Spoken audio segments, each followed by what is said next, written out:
this would seem too dangerous, but then logging is a hard and dangerous work, and these men take pride in their strength and courage. They are the men who fell the trees and get the logs out of the woods so that we may have lumber, for houses, for furniture, for the 1,000 uses of wood. And all in his day's work, over goes the top of this tree. The job of logging is well underway.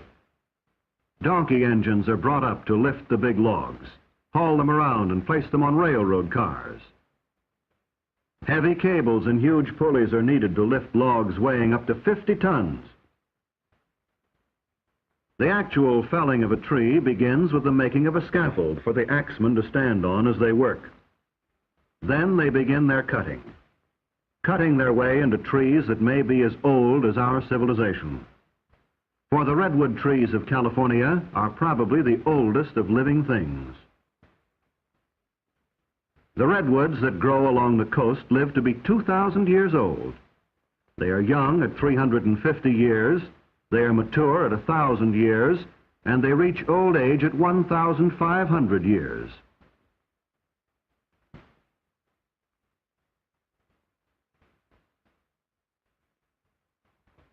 All of the world's history since Christ was born could have occurred during the life of perhaps one of these redwoods. But just as the tree itself is able to live through centuries, to live even through forest fires, so when the axes, the wedges, and the saws bring it down, the lumber will last for many, many years. That is why it is very valuable as lumber. Insects and fungi do not hurt it, and it actually resists fire. So the saws keep working and the axemen bring the tree down, figuring the fall carefully so as not to hit other trees and splinter the wood.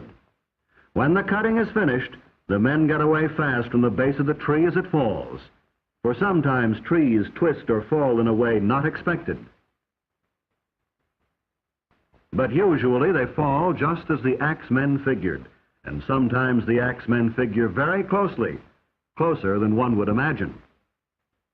So down they come, some of the world's oldest, biggest, and tallest trees, trees that grow over 350 feet high, trees that may be over 20 feet thick at the base, trees that are so big that more than 20 houses can be made from just one tree. But don't think these giants are being completely destroyed. Many of the oldest and the biggest of the redwoods are being saved. Parks with thousands of acres of redwoods are set aside for our enjoyment.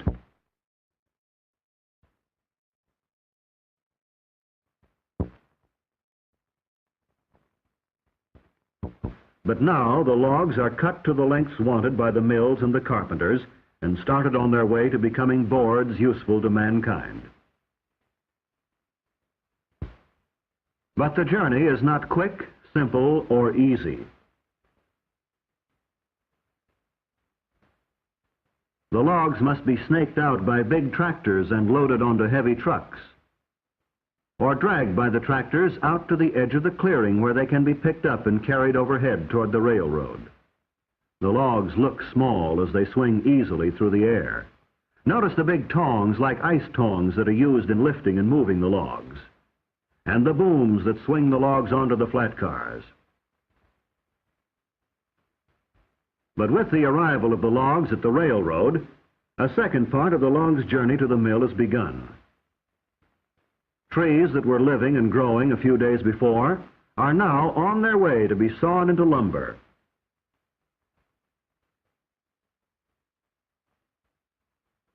These coast redwoods are used for lumber. But there is another species of redwood which is not. It is the redwood of the Sierra Nevada mountains. The scientific name for both is sequoia, the name of a famous Cherokee Indian. The Sierra redwood is even bigger than the coast redwood. It grows to be as much as 40 feet thick at the base, and it lives longer. It may live to be 4,000 years old. Redwoods are today native only to California and a small section of Oregon. But thousands of years ago, they were to be found throughout Europe and Asia.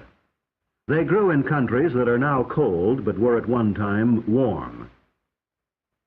Places like Alaska, Iceland, and Greenland. Their history goes back millions of years to the time of the dinosaurs. But here at the sawmill, the redwoods are just big logs that have to be unloaded into the mill pond. And the straight arm that is used in football is found here to be simple and efficient. Trainload after trainload comes to the mill to meet the huge demand for redwood in this country and abroad. The demand for a wood that will not rot, that termites will not eat, that fire cannot easily burn.